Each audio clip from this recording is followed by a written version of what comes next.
नमस्कार दोस्तों, मैं बबलू सरोवा राजगढ़ चूरू से।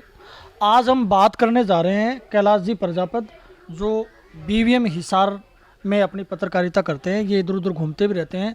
आज इनका और मेरा सामना हुआ सालासर में। ये सालासर घूमने के लिए आए, बाबा से मन्नत मांगने के लिए। हम जानेंगे, चूँकि ये खुद पत्रकार हैं, ये लोगों की समस्याएं सुनते हैं। आज मैं इनसे पूछ रहा हूँ कि इनके सामने किस प्रकार की समस्याएं रही। तो हम जानते हैं कैलाश जी से। कैलाश जी नमस्कार। नमस्कार सर। आप सालासर आए हो, और सालासर में आके पहली बात तो आप ये बताओ, आपको राजस्थान में आके कैसा लग रहा है? राजस्थान में लग के तो काफ़ी अच्छा महसूस होता है। लगता है कि ये राजस्थान लगता ही नहीं। अगर हम यहाँ की सुंदरता और यहाँ के बारे में अगर देखें तो हमें काफ़ी खूबसूरत लगता है यहाँ। जी जी, वो बोलते हैं ना कि राजस्थानियों की भाषा, उनका खाना और उनका परिवेश दुनिया में उन जैसा कहीं नहीं है। तो आप आज सालासर घूमने के लिए आए या फिर अपनी पत्रकारिता करने के लिए या मन्नत मांगने के लिए? नहीं, हम सालासर दरबार में बालाजी के दर्शन करने के लिए आए थे। उनका आशीर्वाद लेने के लिए यहाँ पहुँचे थे आज। और हमें कुछ व्यवस्था, नया साल आ रहा है, उस पर हमें कुछ ऐसी व्यवस्था सुनने को यहाँ मिली कि हम भाई वहाँ जाकर हम चेक करें क्या वाकई में ये सही है, यहाँ के बारे में कुछ जाने हम। जी जी जी, तो कैसी व्यवस्थाएं लगी आपको? क्योंकि अभी नया साल भी आ रहा है, पूरे भारतवर्ष से बड़ी संख्या में लोग आएंगे सालासर बालाजी के लिए। तो किस प्रकार की व्यवस्थाएं आपको लगी सालासर में?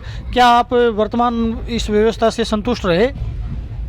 हम कुछ व्यवस्था ऐसी लगी हमें कि यहाँ एक मानो कि एक ठगा जा रहा है। अगर आप भी अगर वहाँ धर्मशाला में कोई कमरा लेते हो तो धर्मशाला के नाम पे एक ठगी का माहौल यहाँ देखने को मिलता है। हमने सर्वे किया, एक नहीं दो नहीं, कम से कम 10 धर्मशालाओं में हम गए। वहाँ हमने देखा कि कोई कमरा खाली नहीं है। आज नई साल आने में 10 दिन बाकी है और धर्मशाला वाले ये कहते हैं कि कमरा बुक है, जिसमें हमने सर्वे किया, कहते हैं कि 1500 धर्मशाला है यहाँ पर और एक भी कमरा खाली नहीं है। एक धर्मशाला में हम गए तो उन्होंने कहा कि 3100 रुपये लगेंगे। नहीं तो क्या एक रात के लिए 3100 रुपये एक गरीब बंदा आता है, क्या दे सकता है? नाम धर्मशाला है, पूछते हैं तो कहते हैं ये टेस्ट भी है। नहीं, मैं आपसे क्रॉस प्रश्न भी कर सकता हूँ। एक तो ये हो सकता है कि बड़ी संख्या में भक्त लोग आए हों और सही में कमरा खाली नहीं हो।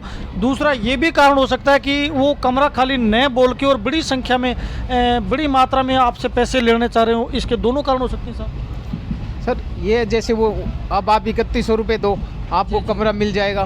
जी जी, क्योंकि चूँकि आप पत्रकार और ऐसा बोलते हैं कि पत्रकारिता में बड़ी शक्ति होती है। जी, कहीं आपने पत्रकारिता की दृष्टि से तो नहीं देखा उनको? नहीं, हमने ऐसा कुछ नहीं किया। हम तो एक कमरा लेने के लिए भाई 31 तारीख को हम पहुँचे बाबा के दर्शन करने के लिए। हम भी एक दिन उस दिन नई साल में बाबा के दर्शन कर लेगी, एक नए दिन में कदम बढ़ाए। आप कौन से गांव से आए हो?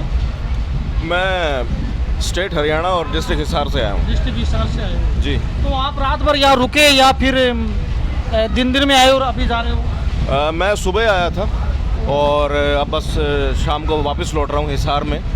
रात को रुकना नहीं हो पाया क्योंकि मेरा प्लान ही बस एक दिन का था। कैसा लगा राजस्थान आके? देखिए, राजस्थान तो ऐतिहासिक धरती है और राजस्थान के बारे में बड़े ही गर्व से ये बात कही जाती है कि धोरारी धरती जठे चांदी रो आसमान, रंग रंगीरो रसरियो मारो राजस्थान। अरे क्या बात भाई साहब, आप तो राजस्थानी भाषा बोल रहे हो, राजस्थानी में रम गए हो। तो सालासर बालाजी में दर्शन हुए? जी बिल्कुल, बहुत अच्छे से दर्शन हुए। और इस स्थान की महिमा की अगर बात करूं तो जैसा कि सबको ही जानते हैं कि लगभग 269 साल पुराना ये मंदिर है और बाबा मोहनदास ने यहाँ पर अपनी तप से, अपनी तपस्या से, अपनी पूजा से भगवान हनुमान जी महाराज को प्रकट किया था। और उन्होंने ये बात कही थी कि जो कोई भी करुणा भाव लेकर इस धरती पर आए, मुराद मांगे तो हे बाबा बजरंगबली उस व्यक्ति की पुकार को सुनना और उसकी मुराद को पूरा करना। और यही बड़ी वजह है कि आज सिर्फ राजस्थान ही नहीं बल्कि अन्य राज्यों से भी यहाँ हज़ारों लाखों की तादाद में लोग आते हैं और उनकी मन्नत पूरी होती है। बहुत बढ़िया भाई साहब, आपसे जान के हमें और भी अच्छा लगा। तो किस प्रकार की व्यवस्थाएं, क्या आप सालासर की व्यवस्थाओं से पूर्ण रूप से संतुष्ट रहे?